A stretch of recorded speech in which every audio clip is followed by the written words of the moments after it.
What is up, Mouse fam? Welcome back to another video. With the recent debut of Guardians of the Galaxy Cosmic Rewind at EPCOT, we are going to take a look at every single roller coaster across all 4 theme parks at Walt Disney World. With that being said, join me as we rank all 8 coasters at the most magical place on Earth. Let's jump into it.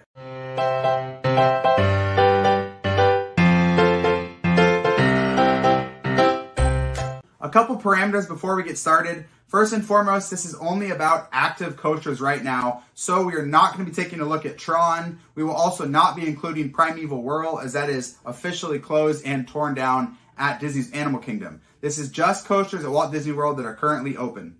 Secondly, in terms of the rankings, we are not looking at the coasters as they are as just roller coasters. We're taking the whole package.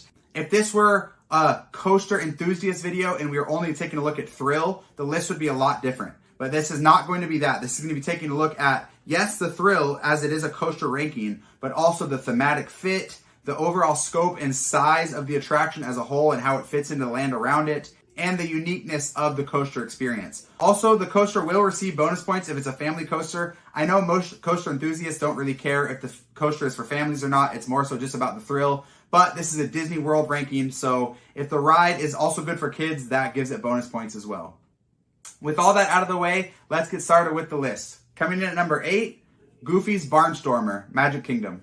This is the only entry on the list that I would probably give a negative rating to, or maybe not a negative rating, but I wouldn't give it, high marks. If you're a kid, this is a nice little starter coaster. I don't think it's as good as other kiddie coasters that exist in Disney parks or Universal parks, such as Flight of the Hippogriff or Goofy's Sky School or Gadget's Go Coaster at Disneyland in Anaheim. I don't think it's even on the same par as that. The theming is pretty weak. It's a pretty rickety coaster. It definitely hurts if you're an adult. So I'm personally not a huge fan of this coaster. It's obviously good for kids, but it definitely easily comes in at last place on this list.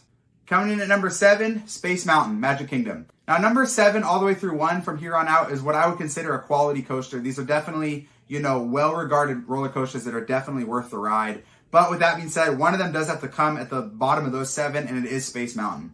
Now, Space Mountain is obviously super iconic. The facade of Space Mountain definitely gives it huge bonus points. Unfortunately, I just don't think it's that good overall as an attraction or a coaster. There's no real storyline. The queue is super bad. There's not really that much thrill. I mean, there is in terms of being scared, but compared to some of the higher coasters on this list, there's not that much thrill. It's just an old coaster. It needs to be retracked. It obviously gets bonus points for the history that it brings, but it's easily the worst Space Mountain out of any Space Mountain that exists, and so it loses a lot of points in that regard. Unfortunately, it has to come in pretty low on this list for me.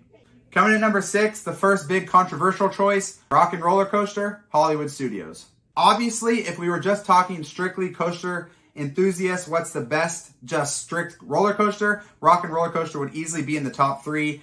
Unfortunately, this is not that type of list. It does not have good rideability for kids. It does not have that good a theme. It definitely does not fit in well with Sunset Boulevard. The Aerosmith theme is pretty old in terms of, the younger generation not really resonating with that theme.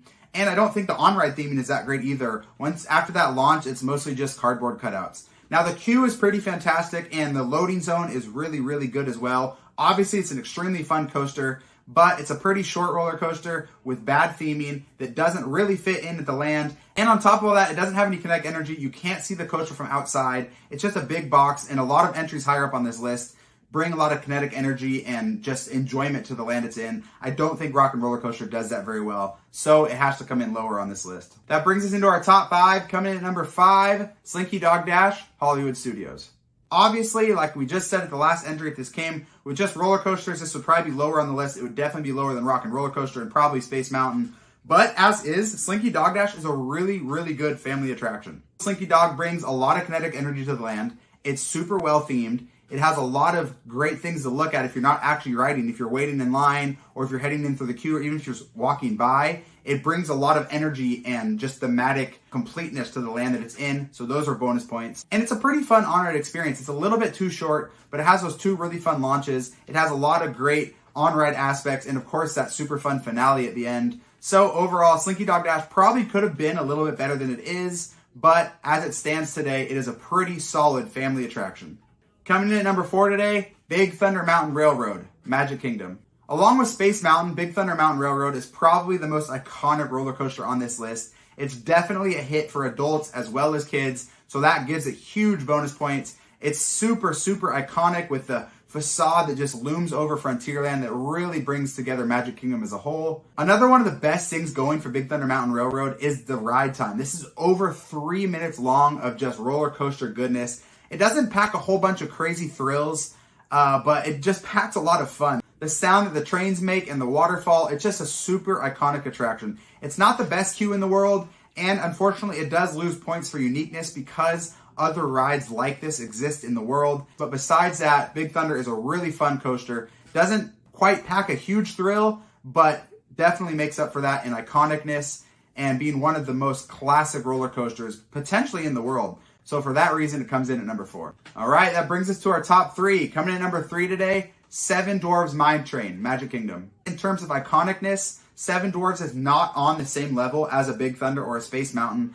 And it's also a much shorter ride time than Big Thunder, so it loses points for that. But in terms of just cutting-edge technology and being rideable for the whole family, Seven Dwarfs knocks it out of the park. The fact that they were able to fit a dark ride and a roller coaster into one is amazing. The fact that they were able to add a unique ride system with the swinging trains is really good. Although personally, I do wish they could have made them swing a little bit more, but we won't be nitpicky here. Super unique ride system, really, really fun queue. Really good dark ride scenes, an amazing soundtrack. Probably the best part about that ride, about Seven Dwarfs Mine Train, is the soundtrack. Really iconic.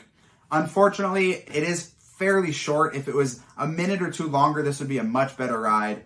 As is, it's a bit too short, but this is no doubt one of the best roller coasters at Walt Disney World and easily one of the best family coasters in all of Orlando. So it comes in at number 3.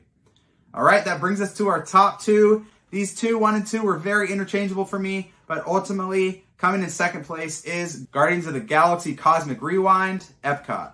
Cosmic Rewind has just debuted, so many people have not been able to experience it yet, but once the general public gets to experience this coaster, I feel like everyone is going to absolutely love it. This roller coaster might not change the roller coaster industry as a whole, but it definitely brings something brand new to the roller coaster game. That being a controlled, spinning, super immersive indoor coaster. There's just nothing like this in the world.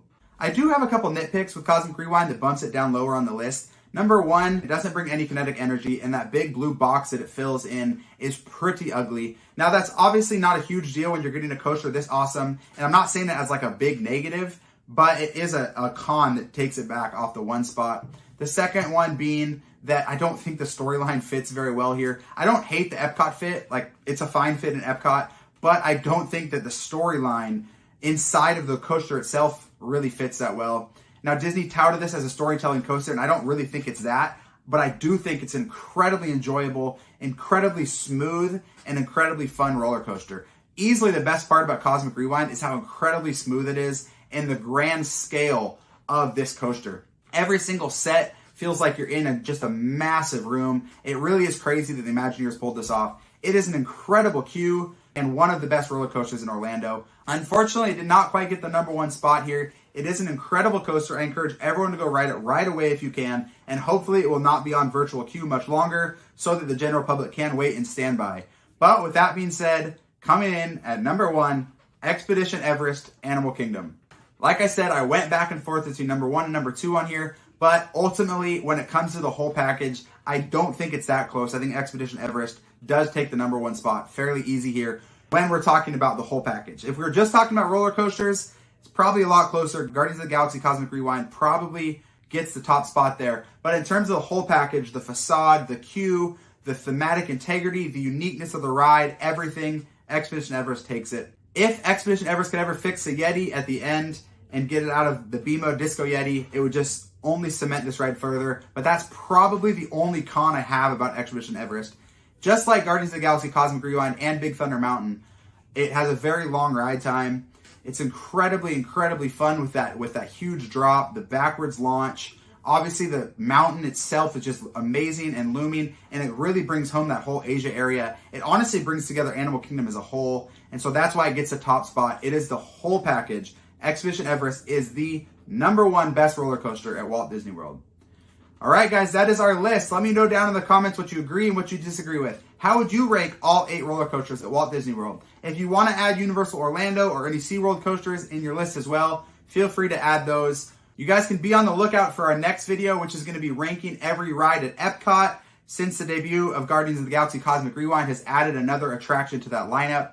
You guys can also hit that subscribe button to help the channel out. If you want to further our discussions, either hit me up in the comments or follow me on Twitter at Ranking the Mouse. I would love to discuss more with you there. If you want to plan your own trip to EPCOT and experience Guardians of the Galaxy and you want to work with a travel agent, feel free to send me a message on Twitter or in the comments, and I would love to help you out with your trip. With that being said, guys, until next time, peace.